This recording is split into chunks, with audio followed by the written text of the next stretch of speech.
2022 é um ano histórico para o Flamengo, um dos principais anos do clube em termos de conquistas. Mas a história de um ano como esse não inicia em novembro ou em outubro, que foi o mês das grandes conquistas, mas sim inicia em janeiro, ou talvez em dezembro de 2021. E muita coisa precisou acontecer para que, de fato, o Flamengo conseguisse se consagrar campeão. O fim da temporada também deixa outras impressões. E nós vamos colocar tudo numa linha do tempo, para que a gente possa ser honesto com todos os fatos e não deixar de lembrar tudo o que aconteceu na temporada. Então, dessa forma, a gente fica com um registro armazenado aqui de tudo, ou quase tudo, ou aquilo que eu achei relevante coletar dessa última temporada. Vem comigo? Então, se inscreve no canal, deixa o like e vem.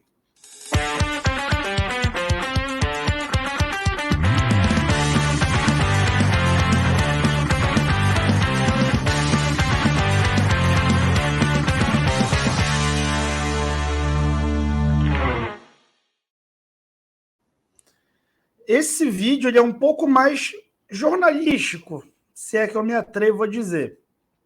E vocês sabem, eu não sou jornalista, né? Eu sou analista de desempenho. Então eu já peço desculpa de antemão, caso eu tenha feito alguma falha ou algo que você não goste, tá bom? Mas eu estou tentando fazer uma linha do tempo com os fatos. Vamos lá, 2022, a retrospectiva do Flamengo, um ano histórico e conturbado que teve céu e teve inferno.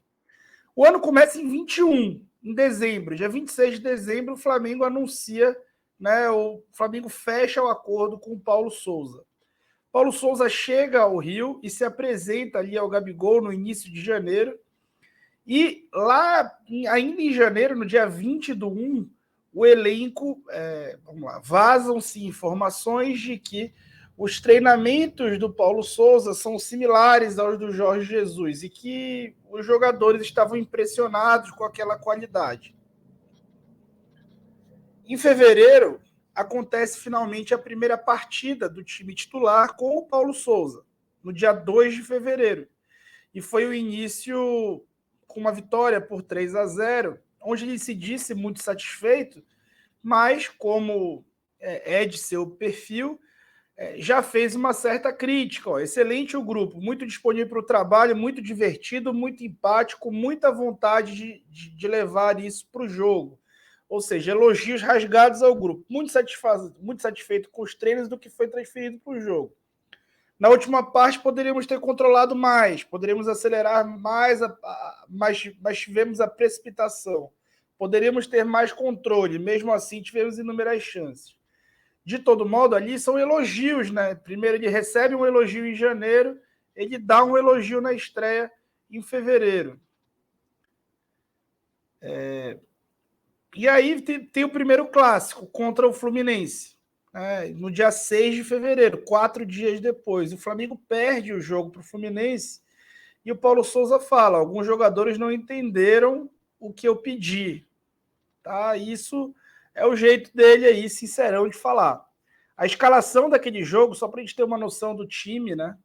Davi Luiz ainda não tinha retornado, Pedro ainda não tinha sido estabelecido, não foi com o Paulo Souza no período inteiro, e o Bruno Henrique estava fazendo um trabalho particular. Então o Felipe Luiz jogava como lateral base ali, basicamente numa linha de 3 que não se desfazia.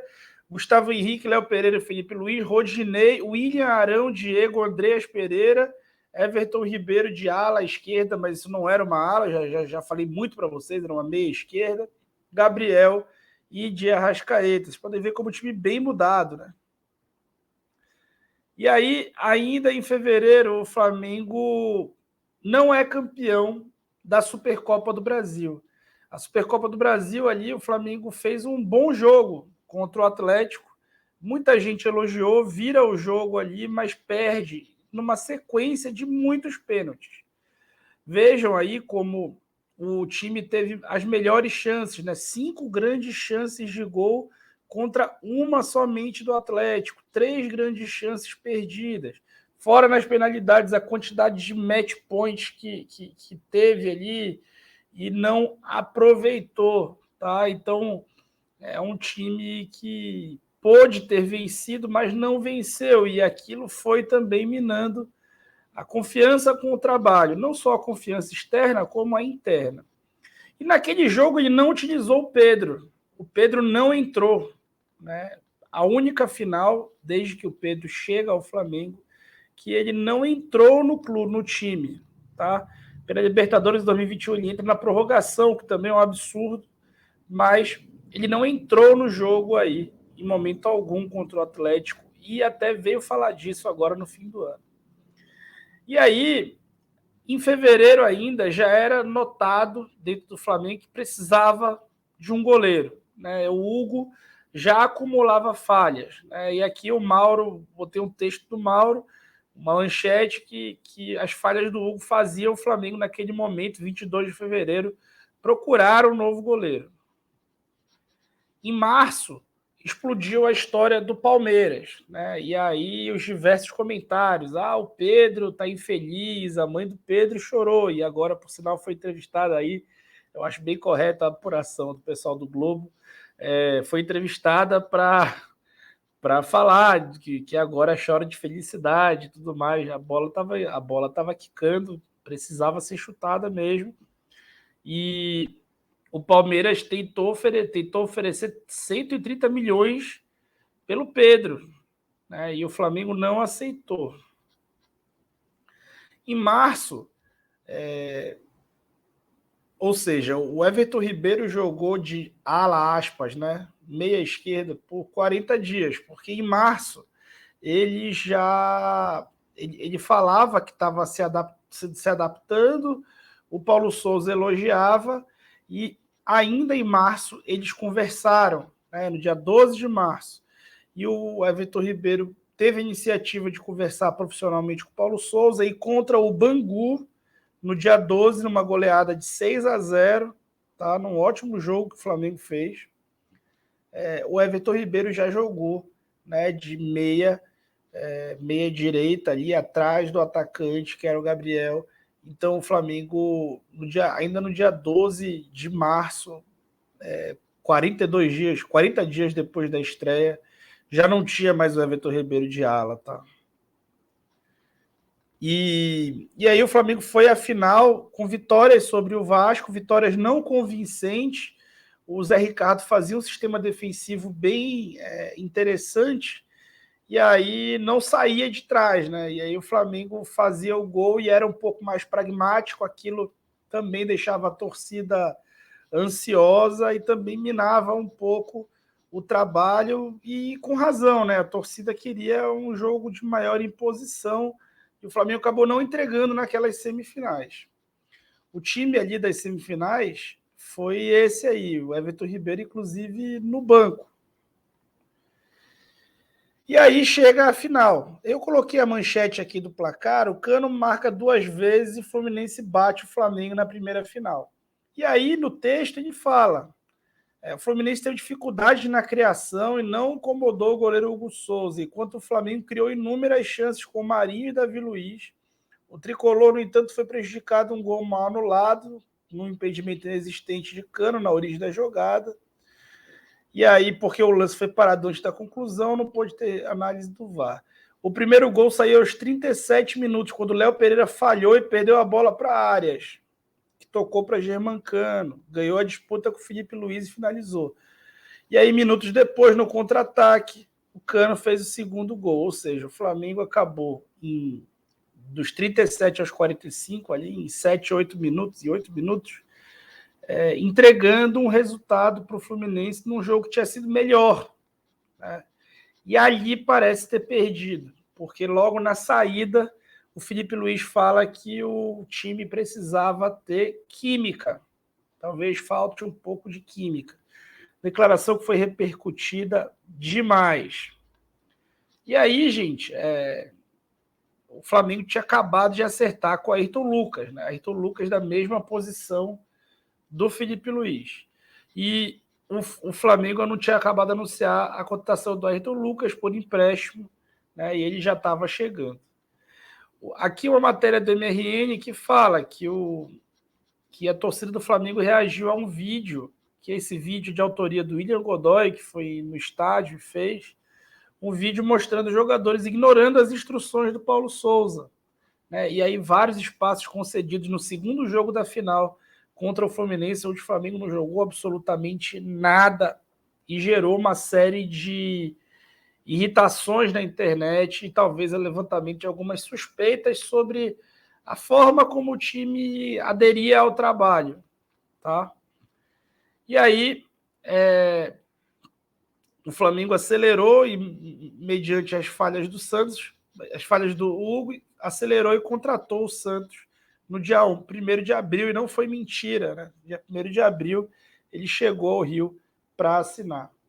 E aí, nesse contexto, ainda no dia 4 de abril, lembrando que a estreia foi no dia 2 de fevereiro, 2 meses e 2 dias depois, o Jorge Jesus já atormentava o Paulo Souza, né? E o trabalho já estava conturbado, com acusações dentro do elenco de falta de química, jogadores chegando para a posição de outros jogadores que já estavam no elenco há muito tempo, e para fazer a tal da reformulação, e aquilo foi ficando complexo. E aí o Flamengo foi para estrear pela Libertadores nesse contexto de crise, e o Paulo Souza fez várias simplificações naquele jogo. Tá? Ele passou a fazer uma saída de bola muito mais apoiada, criando novas linhas de passe, fixou o Bruno Henrique como ponta, né, médio pela esquerda, parou de fazer a troca de posições no ataque, o time ficou muito pragmático, com um ataque pouco funcional, mas mais seguro defensivamente. E ali conquistou uma vitória de 2-0 contra o Sporting Cristal e foi ali ganhando. E aí o Flamengo foi crescendo de produção até estrear no Maracanã contra o São Paulo no Brasileiro e vencer bem por 3-1 e ali espantar a crise, né? E foi uma grande atuação, coloquei alguns dados aí, se você quiser se aprofundar, você dá um print. E aí teve o jogo contra o Atlético Paranaense, o Flamengo foi com um time muito misto, quase que reserva, com o Marinho ali de médio pela esquerda, que aí já falaram, o Marinho está de ala esquerda, o próprio Marinho se manifestou sobre isso. Mas um time muito diferente, que na época eu até fiz um trabalho, mostrei dados, explicando que o próprio gramado estava atrapalhando bastante e que parece que a comissão técnica não estava bem informada sobre isso. E aí teve um pênalti, né, inexistente, que definiu essa partida. Foi a vitória do Atlético Paranaense sobre o Flamengo, e aquilo já minava um pouco o trabalho. E aí, gente, começou a profusão das lesões. Então, o Santos, que tinha acabado de chegar para pacificar o tema do gol, se lesiona. O Santos já vinha ali entrando no time, jogando os jogos de Libertadores e pelo Brasileiro ali fazendo um revezamento com o Pedro. Com o Pedro não, com o Hugo. E aí ele se lesiona, né? Flamengo Flamengo vai enfrentar o Botafogo em Brasília. Joga muito, muito bem, produz muito, mas acontece o tal lance do erro do VAR. Eu não sei se erro é a melhor palavra, mas eu acho que é a limitação da ferramenta. A ferramenta simplesmente não conseguia captar o exato momento que a bola saía do pé do Everton Ribeiro, e assim colocou o Gabigol em impedimento. Né? A gente sabe que não estava impedido, a gente espera que nas próximas temporadas coloque a linha mais grossa, como faz a Premier League. Mas o Flamengo, que caminhava para uma vitória com certa facilidade, contou também com falhas individuais do Hugo e do Arão, especialmente do Hugo, num chute no meio da rua do Erisson. E aí o Flamengo perde esse jogo e mina mais o ambiente. O jogo que o Flamengo foi muito superior. Aí as chances de gol, 3 chances claras aí do Flamengo, segundo o SofaScore, nenhuma do Botafogo, e acabou não ganhando. E aí as lesões continuavam atormentando o Flamengo, e o Hugo voltando a entregar pontos importantes. Né? O Flamengo vencia até os 46 minutos do segundo tempo o Ceará, do então treinador Dorival Júnior, e aí num gol, no último lance, praticamente uma falta, foi até o jogo da lesão do Rodrigo Caio, que voltara bem até ali, estava muito bem, e provavelmente estaria na Copa, se não tivesse lesionado de novo. E aí o Hugo falha nos acréscimos e acontece o empate contra o Ceará. E então acontece o tal do ultimato. A diretoria informa o Paulo Souza que ele tem 5 jogos no Rio, que ele precisa vencer os 5. E aí o Flamengo vence 3 jogos dos 5, e 4 jogos dos 5, só que no final do 4º jogo, o Paulo Souza faz a declaração sobre o Diego Alves, colocando ali em dúvida se havia de fato a pubalgia, se a pubalgia era de fato existente ou se o Diego simplesmente não queria ficar no banco, e isso gera um burburinho grande no ambiente, mergulha o time numa crise quando ele coloca o Diego Alves para aquecer e corta o goleiro logo em seguida. Então ele foi relacionado, fez um aquecimento no campo, todo o estádio já sabia que ele estava cortado e ele estava lá aquecendo, e quando chegou no vestiário ele descobriu que estava cortado. Nesse jogo aconteceram muitos erros individuais dos atletas. O Arão fez a pior partida dele em termos de erros na história dele no Flamengo, tá? Eu coloquei números aí, fiz um material específico para falar disso aí. E aí o Flamengo demite o Paulo Souza naquele momento meio constrangedor ali de contratar o Dorival antes de demitir o Paulo Souza. Paulo Souza está lá trabalhando, a Isabelle Costa na época fez uma baita de uma cobertura acompanhando ali o dia a dia, e o Paulo Souza lá se comportando como técnico do Flamengo, daí já estava de fato demitido, trabalhando com o elenco ali, com muita gente que queria que ele saísse, tudo mais.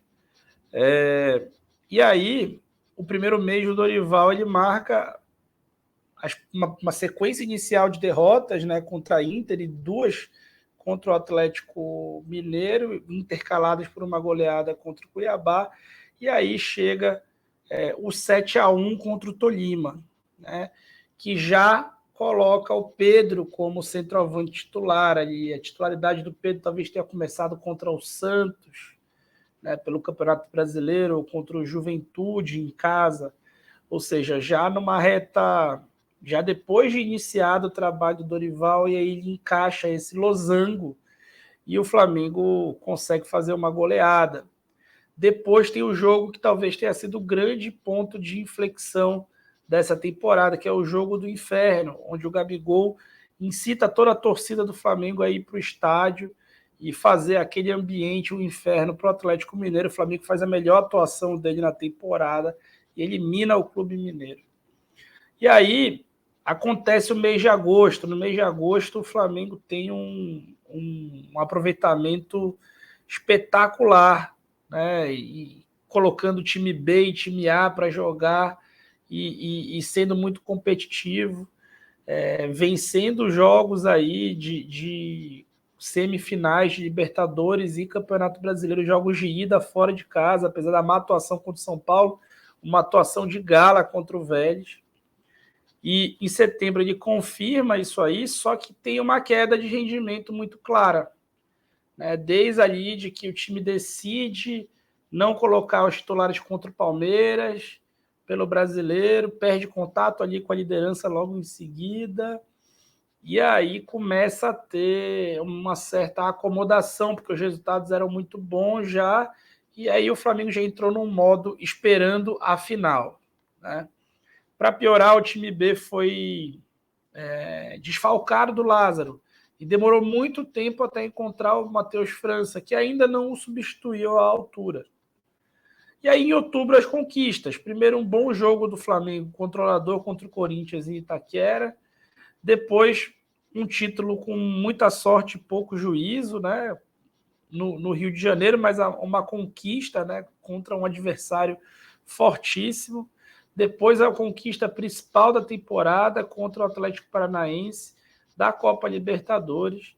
E aí a cereja no bolo, né? A cereja no bolo foi o título da Libertadores, mas depois o Flamengo tem 2 caras ali que começaram o ano teoricamente em baixa, convocados para a Copa do Mundo, Everton Ribeiro e Pedro, com muito mérito do Dorival também, né, de tê-lo encaixado. Só que em novembro depois das conquistas, o Flamengo, como diz o Mauro César Pereira muito bem, acaba não se dando ao respeito. E aí joga meio que de qualquer jeito e em novembro emplaca 3 derrotas e um empate. Gente, por melhor que tenha sido o ano, por melhor que tenha sido as conquistas, o Flamengo não pode fazer isso, né? Isso é um absurdo. E esse ambiente amador não poderia ter tomado conta, né? E a gente vê em alguns detalhes como é de fato amador. O Gabigol praticamente se aplicou férias por conta de um gol super decisivo, um dos mais importantes da história do clube, sim, mas acabou acontecendo uma autoférias, né? E aí o Flamengo focado em quase tudo menos, né, nesses últimos jogos, termina o ano com uma impressão ruim, né? E coloca, talvez queima um pouquinho do crédito do Dorival. Dorival fez um excepcional trabalho, gente, e eu acho que ele merece a chance de continuar. Mas, claro que esse indicativo de falta de controle do grupo ou até de falta de profissionalismo no departamento de futebol, ele depõe contra a permanência do treinador e especialmente contra o sistema e a organização do próprio clube. Então talvez seja a hora de comemorar os títulos, de ser feliz com eles, mas também de não esquecer como se deu o ano e talvez o quão aleatório e sem legado foi esse ano de tantas conquistas. O Flamengo pode mais, todo mundo sabe que pode mais. Dorival é um bom treinador, fez um ótimo trabalho, pode continuar, mas o ambiente precisa ser mais profissional. E eu acho que o ano conta essa história bem contada. E você, o que você achou da retrospectiva? Você acha que eu esqueci algum detalhe? Comenta aí para a gente continuar esse papo, tá bom? Obrigado e eu fui.